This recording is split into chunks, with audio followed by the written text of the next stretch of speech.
हिंदी माध्यम की पाठशाला में आप सभी का स्वागत है। दोस्तों, इस वीडियो में हम एनसीईआरटी के कक्षा 10वीं के गणित के अध्याय 1 वास्तविक संख्याएं की प्रमेय 1.6 का अध्ययन करेंगे। प्रमेय 1.6 दोस्तों, प्रमेय 1.6 जो है प्रमेय 1.5 का विलोम है। आपने हमारा प्रमेय 1.5 का वीडियो अवश्य देखा होगा।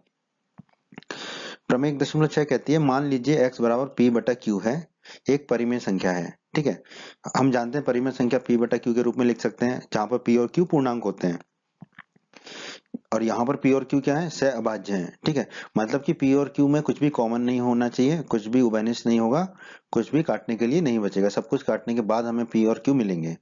x ऐसी संख्या होगी। ठीक है, और q के जो अभाज्य गुणनखंड है वो 2 की घात n गुणा 5 की घात m के रूप में है, या 2 की घात n के रूप में है, या 5 की घात m के रूप में। मतलब 2 और 5 के अभाज्य गुणनखंड के अलावा और कोई q का अभाज्य गुणनखंड नहीं होगा। सिर्फ 2 का होगा, या 5 का होगा, या दोनों का होगा, उसके अलावा कुछ नहीं है। ठीक है, ऐसा p बटा q हमें दिया गया है।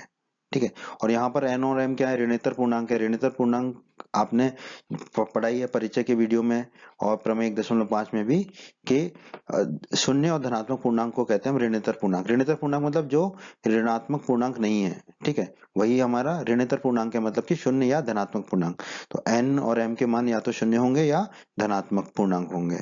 ठीक है, तो अगर ऐसा है तो जो x है उसका दशमलव प्रसार क्या होगा, शांत होता है।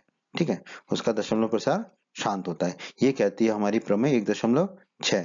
एक प्रमेय 1.6 का भी उपयोग आप करेंगे प्रश्नावली 1.4 के प्रश्नों को हल करने के लिए। अब हम इस प्रमेय 1.6 को एक उदाहरण के माध्यम से समझने का प्रयास करते हैं। आइए दोस्तों, अब हम प्रमेय 1.6 को एक उदाहरण के माध्यम से समझने का प्रयास करते हैं। प्रमेय 1.6 में कहा गया, मान लीजिए x बराबर p बटे q है। ठीक है, जहां p और q सहअभाज्य हैं और एक परिमेय संख्या है। ठीक है, तो हमने एक x बराबर p बटे q ले लिया।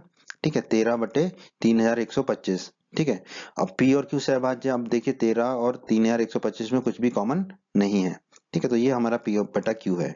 ठीक है, अब हम क्या करेंगे, ये एक परिमेय संख्या है क्योंकि 13 और 3125 दोनों पूर्णांक हैं। ठीक है, अब हम पहले क्या करते हैं, q के गुणनखंड निकाल लेते हैं। q कितना है, 3125।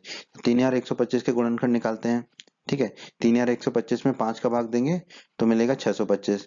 625 में 5 का भाग देंगे तो मिलेगा 125। 125 में 5 का भाग देंगे तो मिलेगा 25। 25 में 5 का भाग देंगे तो मिलेगा 5। 5 में 5 का भाग देंगे तो मिलेगा 1। तो हमें ये मिल गए 3125 के गुणनखंड, 5 गुणा 5 गुणा 5 गुणा 5। ठीक है, तो हम लिख देंगे q बराबर 3125 बराबर 5 गुणा 5 गुणा 5 गुणा 5 गुणा 5। ठीक है, तो p बटा q कितना हो जाएगा, 13 बटे 3125 की जगह रख देंगे हम 5 गुणा 5 गुणा 5 गुणा 5। ठीक है, 5 गुणा 5 गुणा 5 गुणा 5, ये 5 बार आ रहा है 5, तो हम लिख सकते हैं 5 की घात 5।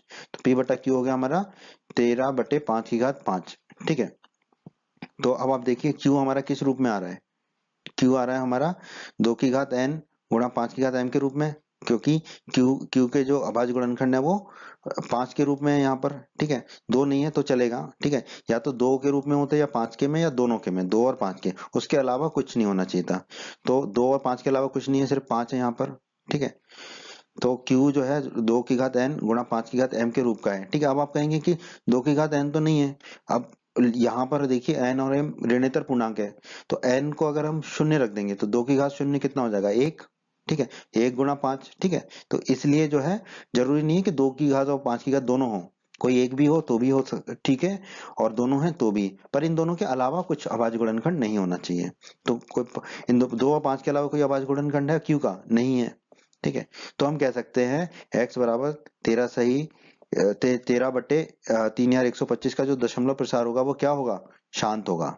ठीक है, यही हमारी प्रमेय कहती है 1.6, तब x का दशमलव प्रसार शांत होता है। ठीक है, तो इसको हमने उदाहरण के माध्यम से समझा कि प्रमेय 1.6 कैसे काम करती है। ठीक है, इस प्रमेय का प्रयोग आप करोगे प्रश्नावली 1.4 के प्रश्नों को हल करने के लिए। उम्मीद करता हूं दोस्तों आपको हमारा ये वीडियो पसंद आया होगा। आप हमारे यूट्यूब चैनल को सब्सक्राइब करें, इस वीडियो को लाइक करें, इस वीडियो को शेयर करें और अपने सभी हिंदी माध्यम के दोस्तों को हमारे चैनल के बारे में और हमारे वीडियो के बारे में बताएं, ताकि हिंदी माध्यम के अधिक से अधिक छात्र हमारे चैनल और वीडियोस का अधिक से अधिक लाभ ले सकें। धन्यवाद दोस्तों।